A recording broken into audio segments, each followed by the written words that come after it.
Meu avô dizia que no interior, quando uma procissão passa sem fazer barulho, não são vivos carregando vela.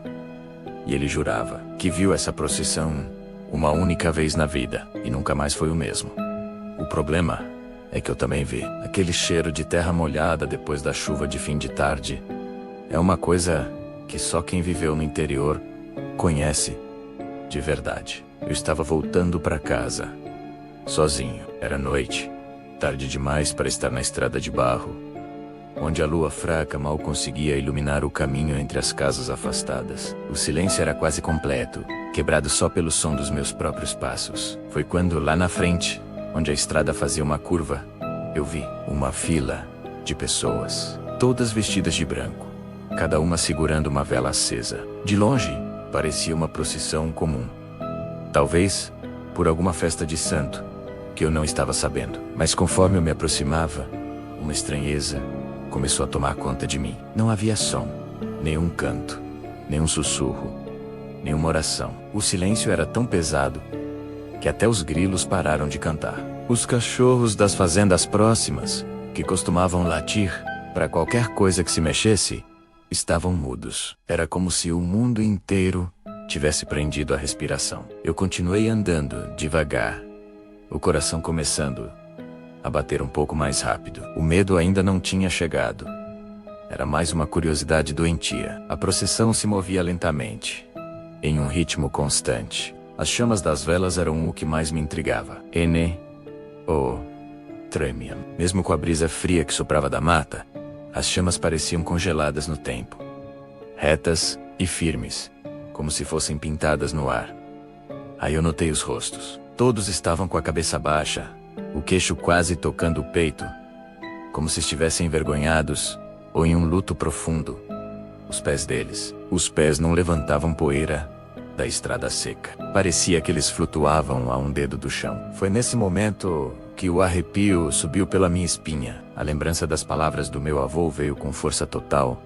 Não são vivos carregando vela. Eu parei de andar. Meu corpo se recusava a dar mais um passo em direção àquilo. Fiquei ali, na beira da estrada, escondido pela sombra de uma mangueira velha, só observando. Eu queria correr, dar meia volta e disparar para a casa do meu tio, mas as minhas pernas não obedeciam.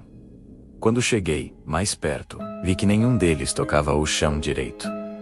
E então, o momento que congelou o meu sangue. No meio daquela fila silenciosa, uma das figuras parou de andar. E, muito lentamente, virou o rosto na minha direção. Não foi um movimento brusco.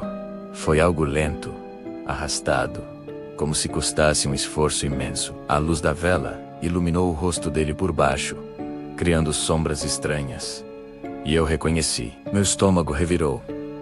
Era um homem que eu reconheci. Ele tinha sido enterrado naquela mesma semana, depois de uma doença rápida, que ninguém soube explicar direito. O rosto dele não tinha expressão. Os olhos eram vazios, 2 poços escuros. Mas eu sabia que ele estava me vendo. Naquele instante, um frio que não era do tempo me abraçou. Um frio que vinha de dentro, que parecia gelar os ossos. Senti como se dezenas de olhos, mesmo os das figuras de cabeça baixa, estivessem todos focados em mim.